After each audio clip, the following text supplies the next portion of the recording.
잡동사니를 지워라. 물론 덜 갖고 싶다고 생각하는 것과 실제로 그 생각을 실천하는 것은 전혀 별개의 문제다. 척과 나는 온갖 물건들로 집안을 채우는 것보다 집을 비우기가 훨씬 더 어려운 일임을 깨달았다. 오해 마시기를.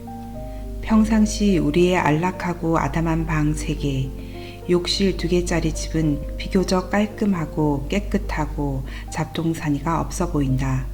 심지어 정리가 잘 된 것 같다. 접시는 깨끗하게 닦여 있고 잡동사니는 바닥에 둥글지 않고 어쨌든 어딘가에는 들어가 있다.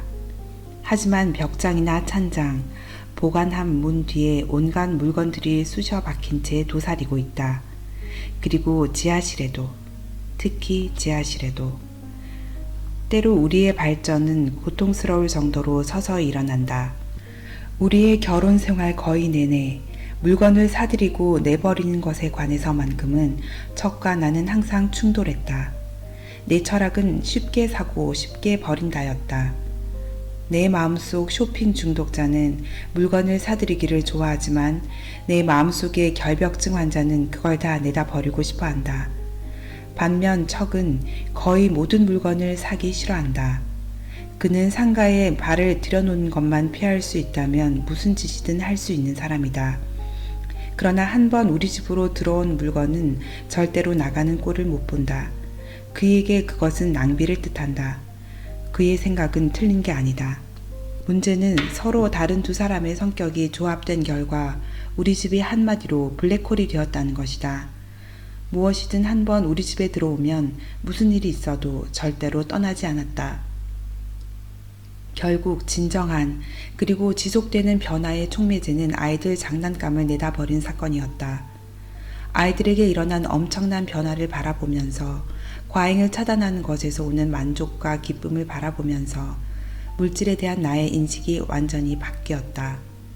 오랜 세월 동안 공허함을 물질로 채우려 애써왔던 나는 마침내 쇼핑을 멈추었다. 내가 물건을 사들이기를 멈추고 나니 척도 물건을 내다 버릴 수 있었다. 그렇게 해서 처음으로 그동안 주로 내가 축적해왔던 온갖 잡동사니를 처분할 수 있게 되었다. 기분 좋은 일이었다. 버릴수록 더 버리고 싶었다. 정도는 정돈을 불렀다. 처음엔 쉽지 않았다. 버릴 물건이 너무 많았기 때문에 시간도 많이 걸렸다. 언젠가 이 일을 끝낼 수 있을지조차 확신할 수 없었다. 그런데 그 과정에서 우리는 잡동사니를 처분하고 그 상태를 유지할 수 있는 몇 가지 유용한 기술을 터득했다. 만약 여러분에게도 대대적인 집안 살림 숙청 작업이 필요하다면 이런 전략이 도움이 될 수 있을 것이다. 초벌 쓸어 담기. 상자 1개와 대형 쓰레기 봉투 1개를 준비하고 한쪽 구석에서부터 집 전체를 가로질러라. 방마다 들어가서 쓰레기 혹은 더 이상 필요치 않은 게 확실한 물건들을 색출하라. 눈에 보이는 것들만 집어라. 아직은 서랍이나 옷장 속까지 뒤지지는 마라. 집어낸 물건들은 버리거나 기부상자에 넣어라. 그런 식으로 집 전체를 훑어라. 이 작업은 간단하고 별로 힘들지 않아서 단시간에 큰 성과를 거둘 수 있다. 한 번에 한 곳만. 일단 표면 색출 작업을 끝냈다면 이번엔 좀 더 깊이 들어갈 차례다. 내 말 믿기를. 한 번에 한 곳 이상을 마구잡이로 파헤치는 것은 절대 금물이다. 순식간에 압도당하고 말 테니까. 대신 작고 해볼 만한 구역에서 시작하라. 구석방이라든가 옷장 하나, 캐비닛 하나, 혹은 서랍 하나만. 기증할 물건을 넣을 상자와 제자리로 돌려놓을 빨래 바구니 하나, 쓰레기를 담을 쓰레기 봉투 하나로 무장하라. 한 번 일을 시작하면 끝날 때까지는 자리를 뜨지 마라. 냉혹하게 추방하라. 지금 필요한 물건만 그대로 두어라. 누가 준 것인지 얼마짜리이건 상관하지 마라. 결코 쉽지 않을 것이다. 특히 처음에는. 바로 그 대목에서 냉혹함이 필요하다. 물건을 정리하면서 이런 질문을 던져보아라. 사용하고 입고 가지고 노는 물건인가? 옷이라면 아직 몸에 맞는가? 제대로 작동되는 물건인가? 어떤 식으로든 우리의 삶을 풍요롭게 하는 물건인가? 본질적 가치를 지니고 있는 물건인가? 다른 사람이 더 잘 쓸 수 있는 물건인가? 정리할 물건들을 4개의 항목으로 분류하는 것도 도움이 될 것이다. 첫째, 그대로 두어야 하지만 다른 잡동사니를 처분한 뒤에 재배열하거나 정돈해야 할 물건. 둘째, 기부 상자로 곧장 들어가야 할 물건. 셋째, 쓰레기 봉투로 곧장 들어가야 할 물건. 마지막으로 전혀 다른 곳에 두어야 하는 물건. 커다란 빨래 바구니에 그 물건들을 담고 다른 방으로 이동하기 전에 바구니를 정돈하라. 그리고 그 과정을 반복하고 반복하라. 집 밖으로 들고 나가라.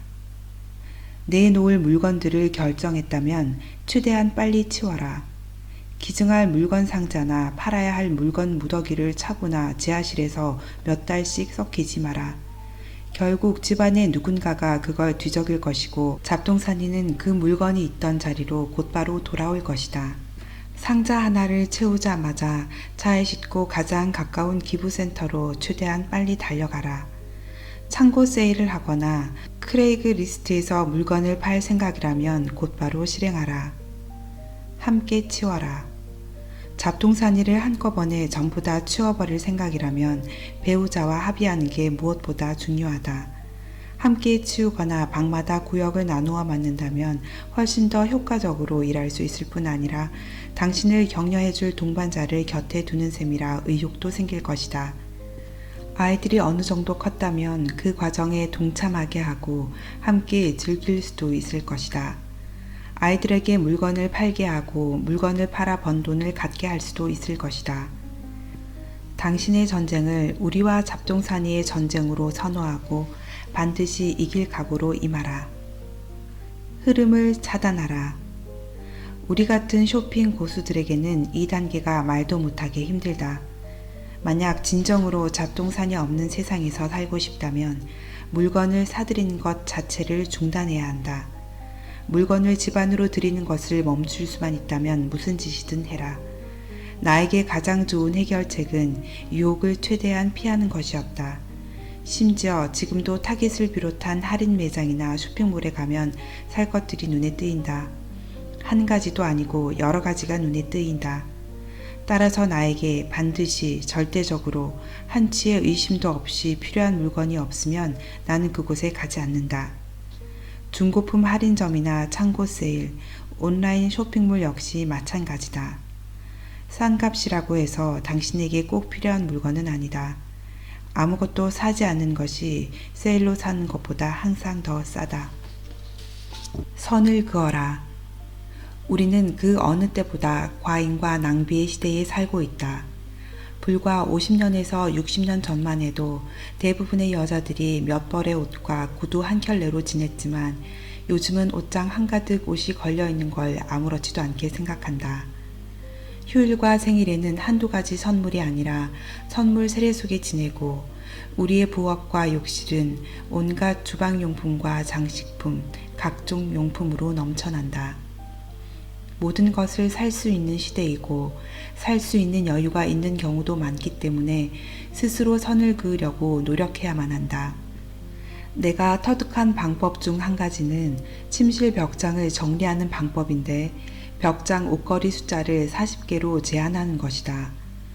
100년 전 옷장과 비교하면 옷걸이 40개도 많지만 나에게는 그리고 오늘날 대부분의 여자들에게는 상당히 끔찍한 변화일 것이다. 나는 나한테 맞지 않거나 지난 1년 동안 입지 않은 옷들을 처분했는데 입을 게 없다는 생각이 들기보다는 오히려 새 옷장을 갖게 된 것 같은 기분이 들었다. 그것도 내가 사랑하는 옷장을. 양보다 질이다. 때로 우리는 허접한 싸구려 물건들의 흐름에 너무도 익숙해진 나머지 정말 중요한 것은 질이라는 사실을 잊는다. 어느 순간 우리의 기대 수준이 너무 낮아져서 1년도 안 되어 믹서의 모터가 고장나거나 세탁기를 몇 번 돌렸을 뿐인데 새로 산 티셔츠에 구멍이 나도 겨우 일주일 가지고 논 장난감이 부서져도 그다지 놀라지 않는다. 사는 물건에 굉장히 까다로워진 것. 대신 물건을 살 때는 좀 더 오래 쓸 수 있는 물건을 사기 위해 조금 더 투자하는 것은 검소할 뿐 아니라 환경에도 이롭다. 새 물건이 필요할 때 품질이 좋은 물건을 적극적으로 찾아라. 시간을 내어 구매 후기를 읽어보고 외국 제품보다는 국내 제품을 찾아라. 단기적인 절약보다는 장기적인 가치를 선택하라.